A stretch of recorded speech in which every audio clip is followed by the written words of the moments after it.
পরম করুণাময় মহান আল্লাহর নামে শুরু করছি সূরা ইনফিতার।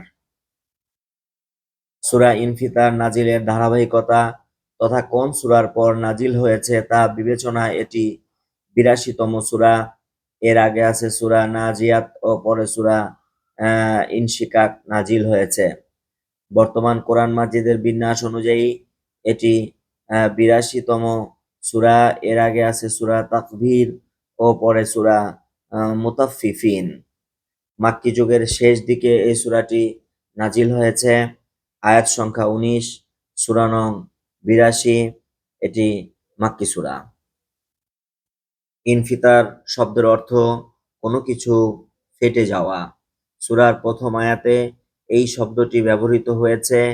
কিয়ামতের আগে আসমান ফেটে চৌচির হয়ে যাবে, খসে খসে ছিটকে পড়বে মহাকাশ ব্যবস্থা, চাঁদ, সূর্য, গ্রহ, নক্ষত্র সব। সেখান থেকেই এর নাম হয়েছে ইনফিতার। আল্লাহর করুণা, মানুষ সৃষ্টি, মানুষের কর্মকাণ্ড সংরক্ষণ করে রাখা।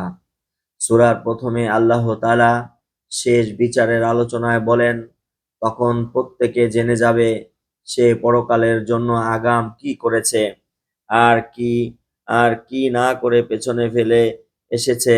আর সেই কঠিন বিচারের দিন আল্লাহ ছাড়া আর কারো সাহায্য মিলবে না, সেই বিষয়টি উঠে এসেছে সূরাটির শেষ আয়াতে। সেদিন একজন আরেকজনের কোনো কাজে আসবে না, সেদিন কর্তৃত্ব চলবে কেবল আল্লাহর। এই সূরার আগের সূরা হলো সূরা তাকবীর। সূরা তাকবীর ও সূরা ইনফিতার উভয় সূরাতেই কিয়ামত দিনের বিভিন্ন লক্ষণ ও দৃশ্যাবলী বর্ণনা করা হয়েছে। সূরা তাকবীরের মতো এই সূরাটিও নাজিল হয়েছে মানুষকে কিয়ামতের ভয়াবহতা সম্পর্কে জানাতে। তবে এখানে শুধু কিয়ামতের বিবরণ তুলে ধরা হয়নি, বরং খুব দরদ নিয়ে আল্লাহ তার বান্দাদেরকে বুঝিয়েছেন। ডেকে ডেকে বলেছেন, তোমার রব তোমাকে কত সুন্দর আকৃতি দিলেন, তোমার মতো সুন্দর করে আর কোনো মাখলুককে বানানো হয়নি। তারপরও কোন জিনিস তোমায় ধোঁকায় ফেলে রাখলো যে তুমি তোমার রবের দিকে ফিরে আসছো না? এই প্রশ্নের জবাব আল্লাহ অবশ্যই নিজেই দিয়েছেন। সেই উত্তরটি হলো পরকালের প্রতি অবিশ্বাস। পরকালে অবিশ্বাস করে বলেই মানুষ তাদের রবের কাছে ফিরে আসে না। অবশ্য এভাবে বেশি দিন পার পাওয়া যাবে না, কারণ কিয়ামত অবশ্যই হবে। আর প্রত্যেকের কাঁধে থাকা ফেরেশতারা যা লিখছেন তা অনুযায়ী সেদিন সকলের বিচার হবে। দুনিয়াতে ভালো কাজ করে এলে পাবে জান্নাত, আর মন্দ কাজ করলে মিলবে জাহান্নাম।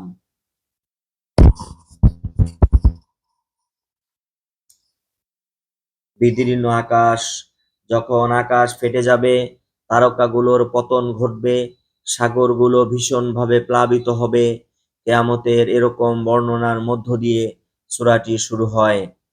সূরার পরের অংশে আল্লাহ তাআলা মানুষকে ও মানুষ বলে ডাক দেন। এরপর তাদেরকে যেসব নিয়ামত দিয়েছেন তা স্মরণ করিয়ে দিলেন। পরিণতি সূরার শেষ অংশে দেখানো হয় আল্লাহর অনুগত ও অবাধ্য লোকদের পরিণতি, ফজিলত, যে সূরা কিয়ামতের দৃশ্য দেখায়। ইবনু ওমর রাদিয়াল্লাহু তাআলা থেকে বর্ণিত, আল্লাহর রাসূল বলেছেন, যে ব্যক্তি কিয়ামত দিনের অবস্থা স্বচক্ষে দেখতে চায় সে যেন সূরা তাকবীর, ইনফিতার ও ইনশিকাক পাঠ করে। নিজের সুষম ও ভারসাম্যপূর্ণ সৌন্দর্যের জন্য আল্লাহর কৃতজ্ঞতা আদায় করা উচিত। এই কৃতজ্ঞতা বোধ স্মরণ করিয়ে দেবে যে আল্লাহ এত সুন্দর অবয়ব দিয়েছেন, তার অবাধ্য হওয়া বিরাট অন্যায়। কিয়ামতের কিছু দৃশ্য। কিয়ামত শুরু হওয়ার সাথে সাথে আকাশটা ফেটে পড়বে, তারাগুলো ঝরঝরে করে খসে পড়বে, সাগরের পানি ভীষণভাবে প্লাবিত হবে, আর কবরগুলো উল্টে দেওয়া হবে, ধোঁকা কেটে যাবে। মানুষ পরকালকে মিথ্যা মনে করে ধোঁকায় পড়ে আছে, অথচ কবর থেকে বেরিয়ে যখন চোখের সামনে পরকালের বাস্তবতা দেখতে পাবে তখন সব ধোঁকা কেটে যাবে। দুনিয়াতে দুর্নীতি করে বা অন্য কোনো অপকর্ম করে পার পাওয়া যায়, কিন্তু ফেরেশতারা সব লিখে আলহামদুলিল্লাহ। ফেরেশতারা আহ সব লিখে চলেছেন, তাই সেদিন কোনোভাবেই ফাঁকি দেওয়া যাবে না। ভিন্ন ভিন্ন প্রতিদান। সেদিন সকল মানুষ দুটি দলে ভাগ হয়ে যাবে, অনুগত ও অবাধ্য। আর এই দুটি দলের প্রতিদান হবে আলাদা আলাদা। কিয়ামতের সূচনার দৃশ্য মানুষের সামনে উপস্থাপন করা হয়েছে। ১ থেকে ৫ নং আয়াত। কিয়ামতের সূচনার দৃশ্য মানুষের সামনে উপস্থাপন করা হয়েছে। মানব জাতিকে সতর্ক করা হয়েছে, তারা যেন কেবল দুনিয়াবী বিষয় নিয়েই মগ্ন না থাকে। ৬ থেকে ৮। মানুষ বিচার দিবসকে অস্বীকার করে, এর কারণ হলো তারা পরকালের প্রতিদানকে মিথ্যা মনে করে। ৯ থেকে ১৬ নং আয়াত। শেষ বিচারের দিনটি হবে ভীষণ ভয়ানক, সেদিন কেউ কারো কাজে আসবে না। ১৭ থেকে ১৯ নং আয়াত। এই সূরার সর্বশেষ আয়াতে এসেছে, সেদিন কর্তৃত্ব চলবে কেবল আল্লাহর। অর্থাৎ দুনিয়ার যত কর্তৃত্ববাদী আছে, কিয়ামতের দিন তাদের কোনো খবরদারি থাকবে না। আপনি হয়তো বড়সড় কোনো নেতার ছত্রছায়ায় আছেন, সব কিছুতে সে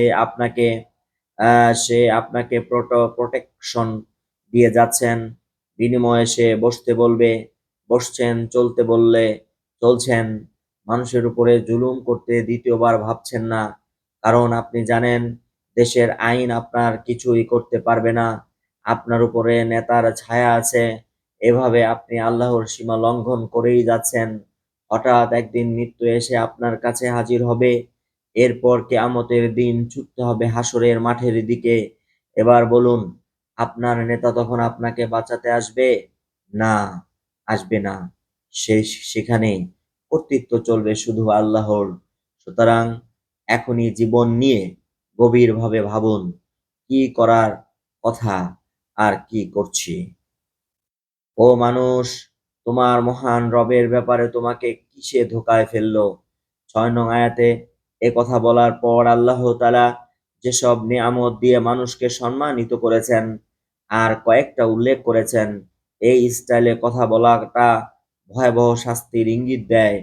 অত শত নিয়ামত পেয়েও যেসব মানুষ মহান রবের ব্যাপারে উদাসীন, দিন যাপন করে মনের খায়েশ মতো, এদের জন্য রয়েছে ভয়ানক শাস্তি।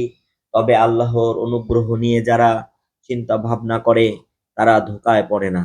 তারা উপলব্ধি করে তাদের করণীয় কি, ফলে আগেই সতর্ক হয়ে যায়। এই সূরার ১৩ ও ১৪ নং আয়াতে বলা হয়েছে, নিশ্চিত আল্লাহর অনুগত লোকজন থাকবে রকমারি অনুগ্রহের ভেতর, আর খারাপ লোকেরা থাকবে ধাউ ধাউ করা আগুনের ভেতর। আপনি ভাববেন না যে এটা কেবল আখিরাতে ঘটবে, বরং জীবনের যতগুলো ঘাঁটি আছে, দুনিয়ার কবর আখিরাত সবখানেই এর বাস্তবায়ন হবে। নেককার মানুষগুলোর অন্তরে থাকবে প্রশান্তি, আর অন্তরের প্রশান্তি সবচেয়ে বড় অনুগ্রহ। অন্যদিকে পাপীদের অন্তরে থাকবে ভয়, দুশ্চিন্তা, পেরেশানি আর সংকীর্ণতা। এগুলো কঠিন শাস্তির চেয়ে কম যন্ত্রণাদায়ক নয়। শুনছিলেন এক নজরে কোরআন থেকে সূরা ইনফিতার। পরবর্তী ভিডিওতে সূরা মুতাফফিফিন পড়ার আশাবাদ ব্যক্ত করে আজকের ভিডিও এখানেই শেষ করছি। আল্লাহ রাব্বুল আলামিন আমাদের সবাইকে কোরআন এবং সুন্নাহের আলোকে জীবন পরিচালনা করার তৌফিক দান করুক। সকলে বলুন আমিন। আসসালামু আলাইকুম ওয়া রাহমাতুল্লাহি ওয়া বারাকাতুহু।